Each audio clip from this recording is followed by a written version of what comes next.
മിശിഹായിൽ പ്രിയമുള്ള സഹോദരി സഹോദരന്മാരെ, പ്രിയമക്കളെ, ഈ പ്രഭാതത്തിൽ പുറപ്പാട് പുസ്തകം 6-ാം അധ്യായം 6-ാം വാക്യം നമുക്ക് ധ്യാനിക്കാം. The book of Exodus chapter 6 verse 6.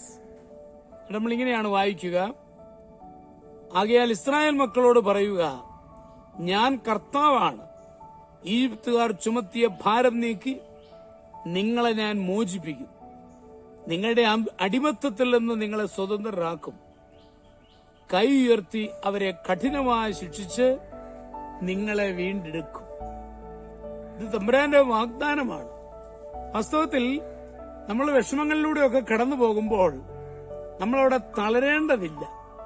കാരണം എന്നെ കർത്താവ് രക്ഷിച്ച് എന്നെ വലിയ കാര്യങ്ങൾക്കായിട്ട് ഉപയോഗിക്കും എന്നതിന് ഏറ്റവും വലിയ തെളിവാണ് ഈ ഇസ്രായേൽക്കാരോട് ദൈവം കാണിച്ച മനോഭാവം ഞാൻ പറയുകയാണ്. ഒരിക്കൽ ഡബ്ലിനിൽ നടത്തിയ പ്രസംഗ മത്സരത്തിൽ പങ്കെടുത്ത ശേഷം മാർട്ടിൻ ലൂതർ കിങ് മടങ്ങുകയായിരുന്നു. നീഗ്രോയും അമേരിക്കൻ ഭരണഘടനയും ഇതായിരുന്നു വിഷയം. മത്സരത്തിൽ സമ്മാനം കിട്ടിയില്ലെങ്കിലും മാർട്ടിന് നിരാശയുണ്ടായിരുന്നില്ല. അവനോടൊപ്പം യാത്രയിൽ അദ്ദേഹത്തിന്റെ ടീച്ചർ ഉണ്ടായിരുന്നു. അവർക്ക് ഒരു ബസ്സിലാണ് മടങ്ങേണ്ടിയിരുന്നത്. അതിനാൽ ബസ്സിന്റെ പിൻവാതിലിൽ കൂടി കയറി അവർ പിൻ സീറ്റിലിരുന്നു. അന്നത്തെ നിയമം അങ്ങനെയാണ്. വെള്ളക്കാർക്ക് മാത്രമേ മുൻവാതിലിലൂടെ കയറി മുൻ സീറ്റിലിരിക്കാൻ അവകാശമുള്ളൂ. എല്ലാ സീറ്റിലും ആളുകളുണ്ട്. അപ്പോഴാണ് 2 വെള്ളക്കാർ കൂടെ ബസ്സിൽ കയറിയത്.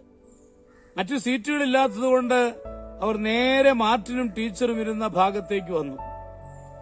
എഴുന്നേറ്റ് കൊടുക്കണം എന്ന അർത്ഥത്തിൽ അവരിലൊരാൾ വിരലുയർത്തി. പക്ഷേ മാർട്ടിനും ടീച്ചറും എഴുന്നേറ്റില്ല. പിൻസീറ്റ് നീഗ്രോകൾക്ക് അവകാശപ്പെട്ടതാണ്. അവരതിൽ ഉറച്ചിരിക്കുന്നത് കണ്ട് ഡ്രൈവർ ബസ് നിർത്തി.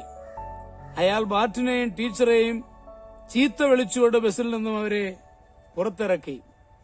അവഗണനയുടെ കൈപ്പേറിയ അനുഭവം രുചിച്ചറിയുകയായിരുന്നു അവർ.